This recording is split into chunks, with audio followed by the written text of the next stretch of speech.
tercer módulo, que es modelos de valor para el sector de los dispositivos médicos. Así que invitamos a la doctora Christine GINOCCHIO, profesora Hofstra North Shore, LIJ School of Medicine y vicepresidenta de Asuntos Globales de Microbiología de Biomery and Biofire, con experiencia en valoración de métodos diagnósticos. Welcome.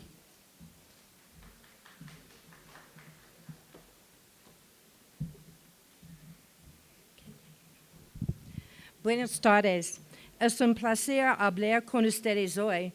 Desafortunadamente, mi español no es muy bueno, así que hablaré en inglés, por favor.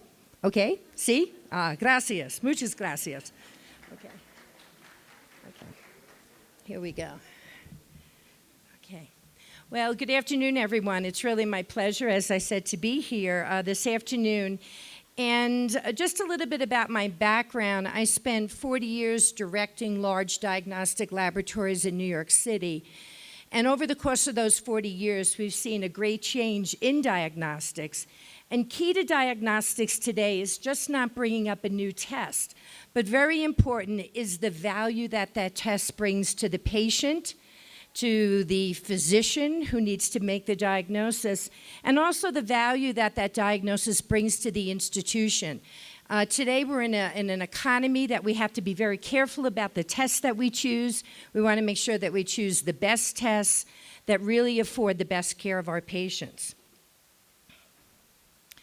So years ago, there was quite an excellent study that was put out that was on the value of diagnostics, innovation, adoption, and infusion into healthcare. And what this study showed was some very, very key points.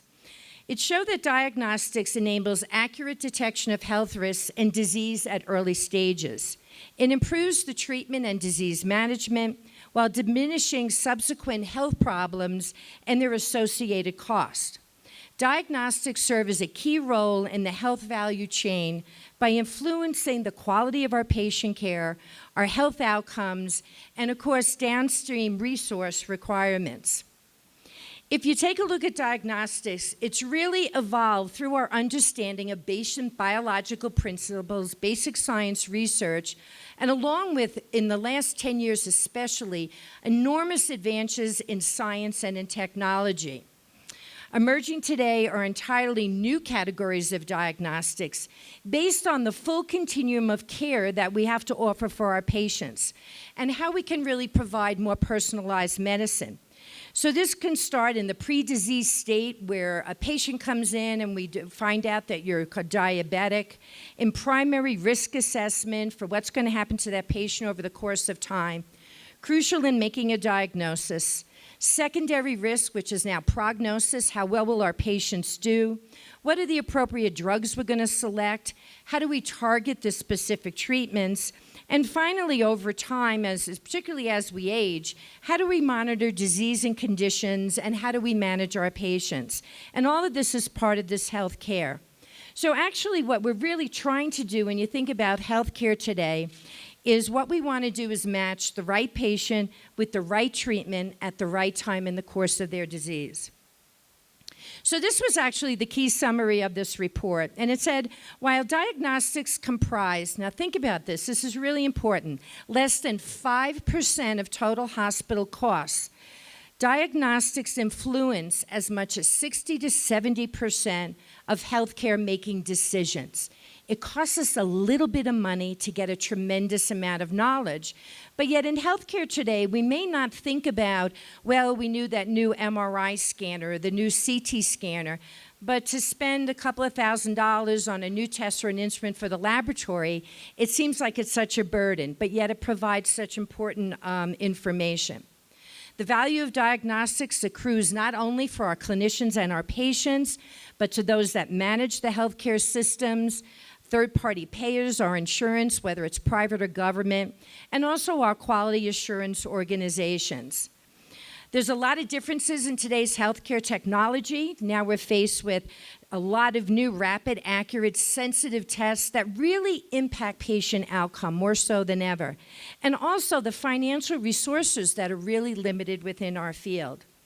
We look at things now such as biomarkers, proteomics, genomics, molecular diagnostics. And the other concept that I really want you to think about in the examples that I'm going to give is how we're moving away from targeted diagnostics, moving towards syndromic screening. A patient doesn't come into the emergency room and say to you, I think I have pneumococcal pneumonia. They come in and they say to you, I have a fever, I have a headache, I've had shaking chills, I have a cough. And that's how we have to start thinking about diagnosis. So I'm just going to give you a really quick little example here. So this is a patient that comes into the emergency department. This is a 69-year-old woman. She's had a history of mild chronic obstructive pulmonary disease, one hospitalization for pneumonia. She's got that cough, shortness of breath, fever, chest pain, elevated white count, and elevated lactate. Now, in this primary decision-making process, we can go down a number of different pathways.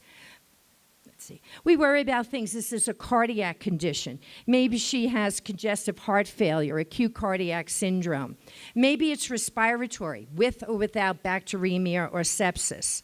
If it's respiratory, maybe it's non-infectious, such as things like a pulmonary embolism or exacerbation of asthma. And if it is infectious, then we have to think about, is it bacterial or viral? So these are all really key points, very simplistic, but key points in that primary diagnosis, and how different tests really help us put our patient into certain categories. So we can do some simple basic tests. Of course, in life, it's just a little bit more complicated, but we're going to keep it simple. Things like a pro-BNP. So we do things to rule out cardiac disease. We do a D-dimer for pulmonary embolism, and that's negative, so we're thinking this really isn't infectious. And now we're going to go down the other pathway. So for bacterial, we're going to look at things such as biomarkers, PCT, is she septic, is she not septic? And then for viral, we think about the whole armamentarium of different diagnostic tests. And then we really start to think about, you know, the old tests they were doing, maybe they just don't answer the questions that we really need to answer, and they answer them partially or not in a way that really impacts how we can treat this patient. So I'm going to use the example of infectious disease, okay, because I did infectious disease for 40 years, and that's what I know and I love. So we're going to go down that pathway here now. Okay, so let's take a look. This woman may have community-acquired pneumonia. And at age, there's a much, much higher risk for mortality. If you look at it in the black box, unfortunately, as we get older, we have a much higher risk of dying. And the mortality with CAP is really quite high. And in the U.S., it's high, but think about what it is in third world countries, where it's probably the second most common cause of death is respiratory infections. So about 1% without hospitalization, 12 to 14% if you're sick enough to get hospitalized, and 30 to 40% if you end up in the ICU, or you're bacteremic, or you come from a long-term chronic care facility. So even respiratory things that we take for granted have an extremely high mortality. And when you think about respiratory diseases, you say, well, why do we need to take a broad approach? And that's because there's a lot of different pathogens that cause extremely similar symptoms. So from the upper respiratory tract to the lower, and the box at the bottom are those that are going to be related to a more lower respiratory tract infection. And it runs the whole gamut of bacterial, viral, fungal. It could be mycobacterial. And that can be a really hard decision to make. And why is that? Because when you look at respiratory symptoms, they're really non-descriptive for certain diseases. So this is a pediatric study that looked at a whole bunch of different viruses, rhinovirus, respiratory syncytial, adeno, and all the different symptoms. If you go from pharyngitis to bronchiolitis, all the way down the list, you see that almost every symptom fits every virus. So it does become extremely difficult in making that differential diagnosis. Well, yeah, we do a lot of chest x-rays in the ED because that's what we do when someone comes in with pneumonia. But these are 4 chest x-rays on children that we saw, and they all basically are exactly the same. They all have alveolar infiltrates. But guess what? A different virus is causing each one of these different infections. So even our classical tests don't always help us in what we think about. These are chest x-rays from adults that are all completely different. Pleural effusions, bilower lobe opacities, interstitial infiltrates. And guess what? These things are all caused by the same virus. So even though the tools that we use can be helpful in many situations, they really don't always give us the right answer. So we really need to rely on diagnostics. And I thought this was a really important study, not to criticize my colleagues, but this looked at the ability of physicians to diagnose influenza in children. And what they found was that only 28% of children that were sick enough to get admitted for pneumonia, and 17% of outpatient children with documented pneumonia, with documented influenza by testing, were actually given that diagnosis by their physician. So that's a really low percentage of guessing correctly. And influenza is a treatable disease. We can give them Tamiflu or Valenza. There's a lot of different viruses that circulate at the same time. So again, this complicates our diagnostic options. This is just a snapshot from 2 months in December and January, where you see lots of influenza. You think everybody has influenza? Well, just as many other people have rhinovirus and parainfluenza and other viruses. So it's really important to make that differentiation. So when we go to advanced testing, which is what we've moved to in the United States, and look at it from a comprehensive syndromic manner, we look at highly multiplex panels that have 18, 22 different pathogens in them. We now have sensitivities actually making a diagnosis in about 80 to 99% of our patient cases. If you take a look at the diagram on the right, this was data from early on back this was during the pandemic when we were looking at the percentage of respiratory viruses. We were using the Luminex X tag assay at that time. And you could see if you did traditional testing, such as rapid antigens that only detects 3 viruses, you only detected a virus about 10% of your patients. If you did immunofluorescence, about the same, maybe a little bit more. If you did viral culture, again, a little bit higher, about 35% of your patients, you can make a diagnosis. But when you get to highly multiplex viral assays, now almost 70% of the time, you're going to identify the pathogen. And think about the amount of unnecessary antibiotics that won't be used when you actually can make the diagnosis. If there is no diagnosis, everybody in the United States goes home on what we call the Z-Pack, azithromycin, because you can't make a diagnosis. So if you take a look at, again, this type of advanced technology, this was a study that was done using the BioFire film array. If you look at the top 2 circles, using standard testing, viral culture, DFA, versus doing the film array, you can see the huge reduction in the amount of tests that are negative. So it increased detection by 15% when they used certain types of samples, such as nasopharyngeal aspirates. They were actually able to decrease the detection rate of a pathogen by 30%. So a huge benefit to the patient and to the clinician. One of the other things that was important to us is enhancing antimicrobial stewardship, and that's really important now. I come from New York. We have multi-drug resistant pathogens. We have pan-resistant pathogens at extremely high numbers. So here we were able to show where we can make a rapid diagnosis. We could decrease hospitalization in children that had proven RSV. We could discharge them from the hospital earlier. We could decrease antibiotic use and total antibiotic days. And that's really critically important for the long-term care of children. This was a study that looked at doing the film array rapid assay in the emergency room department in a pediatric facility. And if you take a look just what's highlighted in red, what you can see is that from traditional testing, the turnaround time was within a couple of hours versus days for the results. And what was really important, more than 50% of the time, you could make that diagnosis while the child was still in the emergency department. So you could make those critical decisions. Do I discharge them? They look so-so, maybe I better admit them. Do they go home on oseltamivir? Do they go home on an antibiotic? Or do they go home on nothing, which is a good thing too. And they also show again that they could decrease antibiotic use, decrease inpatient length of stay, which is very expensive, and decrease days in isolation, which is again a huge cost savings for the hospitals. This study here took a look at if you could provide rapid results, how soon could you decrease the use of oseltamivir in patients that did not have influenza? So they were using Luminex, which took about 46 hours to get a result versus a film array, 3 hours. You could see the big difference in turnaround time, and they were able to decrease oseltamivir use by 2 days. Let's not have people on drugs that they don't need, okay? Really important, with the cost savings per patient. This was a study that was done in the Netherlands that looked at stat molecular testing also, and just some highlights. They were able to reduce the turnaround time in a test result from 19 hours to 1 hour. Hands-on time for the laboratory took them 5 hours to run their old test, took them only 5 minutes to set up the new test, at a cost savings of about 4,500 euros per patient. That's huge because they provided a result. So they improved diagnosis. They were able to adequately modify therapy.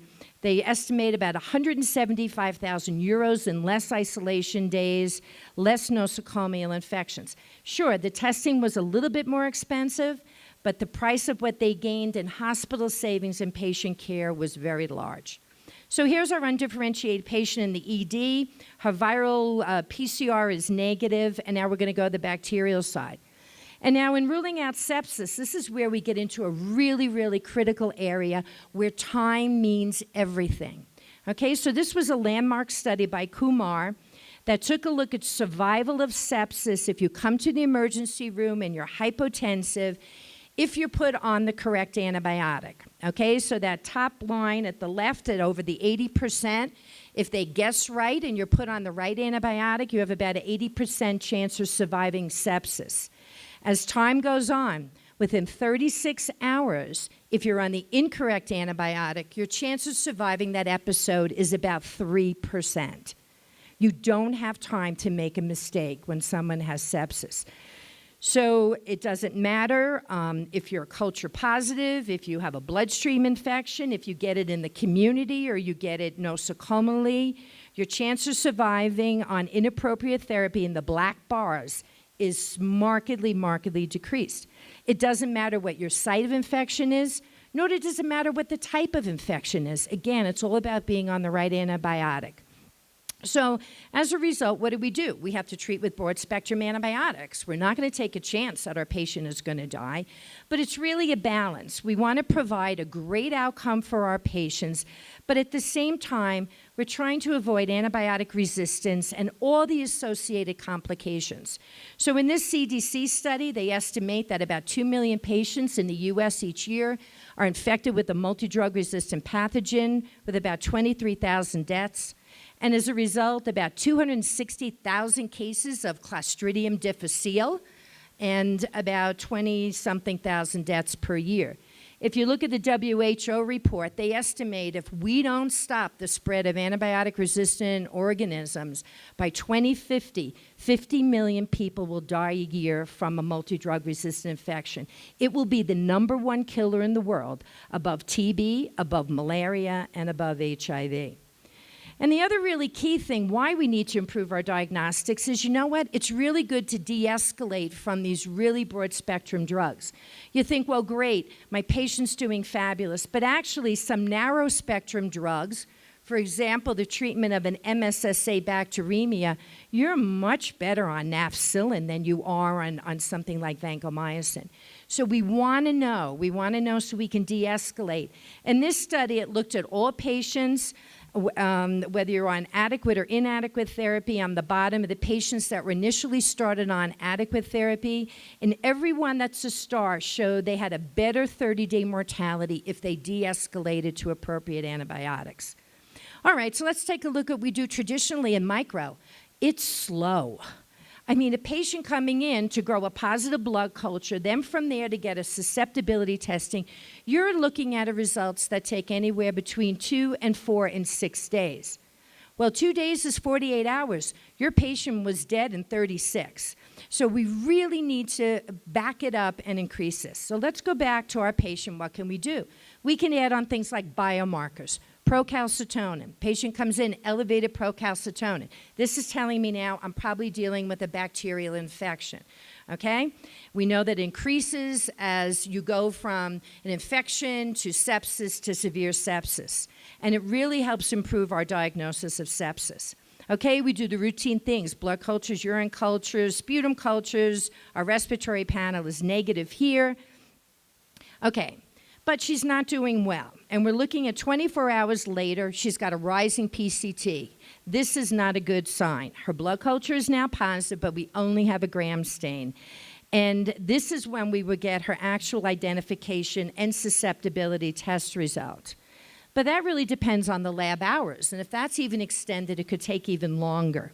So let's go back to her now. She wasn't doing well. Her PCT is now even tripled, and we decide to switch her antibiotic to something much more broad spectrum than what she was originally on. Unfortunately, her PCTs don't decline, and studies have shown that PCTs don't start to decline within 48 hours. The person's not going to respond to the appropriate treatment. Okay. And we also know that PCT can help us guiding not only antibiotic therapy, but also can help us decrease length of stay. Again, supporting the economic impact of this testing. Sure, we can do certain things. Mass specs, okay, mass specs themselves are expensive, but the value of the rapid information that they provide is really very critically important. This was a study that looked at integrating rapid diagnostics and antibiotic stewardship, which is key, to improve outcomes of patients with gram-negative bacteremia. So in the top line and the top graph, those are patients that were treated the old-fashioned way with traditional cultures. The bottom line with making the identification from the positive bottle by mass spectrometry. So in the green, look at the number of time that you save versus in the red. And when you look down below, everything was markedly improved. The length of stay decreased. The time on antibiotics decreased. The time in the ICU decreased. And the overall hospital costs greatly decreased. Again, part of that study, what's really important, did the patient do any better? Yes. The 30-day mortalities, 90-day mortalities were significantly lower because they could tailor the therapy very early on in the course of the disease. This was another study that looked at what are the hospital savings in using this technology. Again, the same type of study. The one in the green, identification by mass spec, greatly improved the turnaround time. The time in the right of length of stay in the ICU greatly decreased.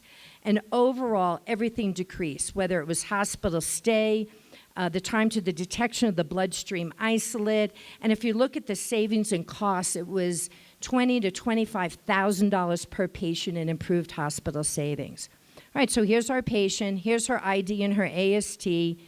And this is when she expires. Why did she expire? Because this is the organism that she had. This is a Klebsiella that we call a KPC.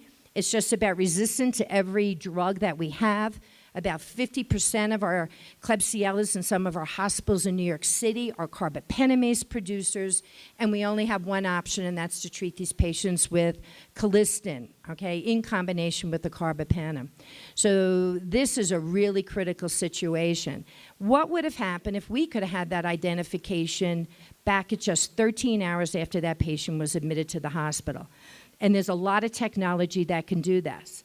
We can use PNA FISH to detect from a positive blood using fluorescently labeled probes, very critical pathogens. In this study here, they showed that they could decrease vancomycin use, decrease length of stay, decrease the cost for the hospitalization, because again, rapid diagnosis. They were able to decrease the use of expensive antifungals when they realized the patient had a Candida albicans, they could be simply treated with fluconazole.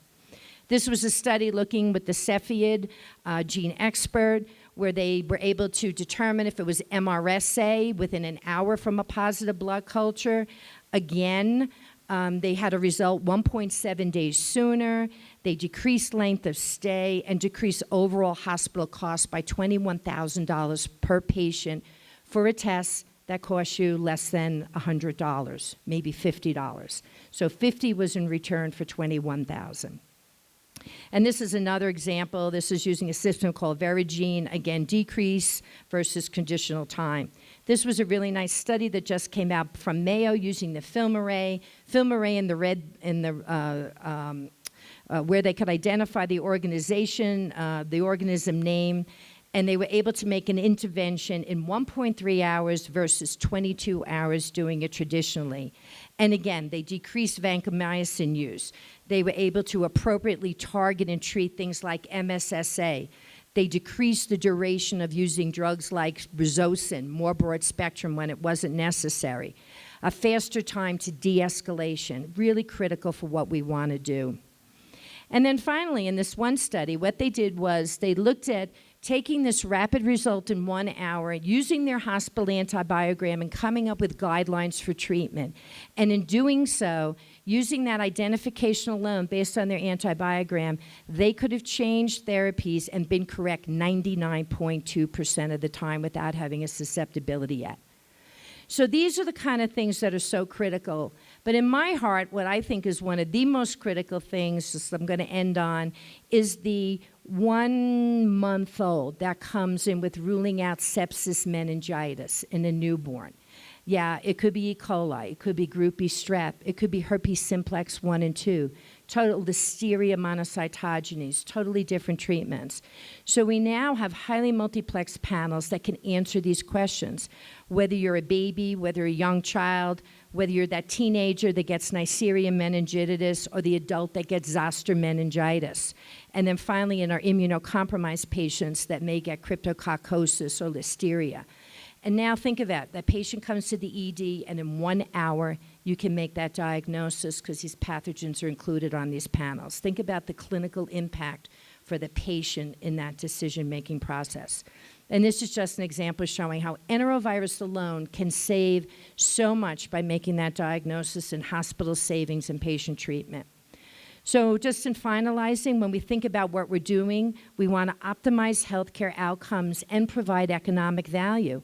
And if you go down this whole continuum and you look at this graph and see where diagnostics plays such a critical role, but what we have to really think about is not the cost of the test, but the cost of what it's saving and all the downstream costs to the institution and the life-saving measures for the patient. What's the clinical outcome for our patients? So just in summary, the clinical diagnostics result in substantial reductions in morbidity and mortality. We improve healthcare outcome and quality of life and reduction of patient care costs.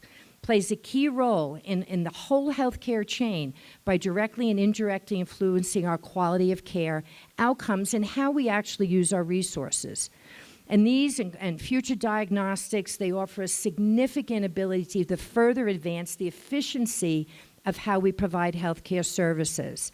And all of this tied with advances in information technology brings all of this information to you on your iPhone within minutes of results being released. So when we think about today's diagnostics, well, we used to think about big labs like mine or big university hospitals, but it can be done anywhere now. We have the tools and the technology to bring this kind of healthcare to any size hospital, to right outside the emergency room where you want to do that meningitis encephalitis panel, to our intensive care units. These are the patients that we must really have to concentrate on and really make it a part of all our general diagnostics. Okay, and I'll say thank you, and I don't know if we want to do... We're going to do questions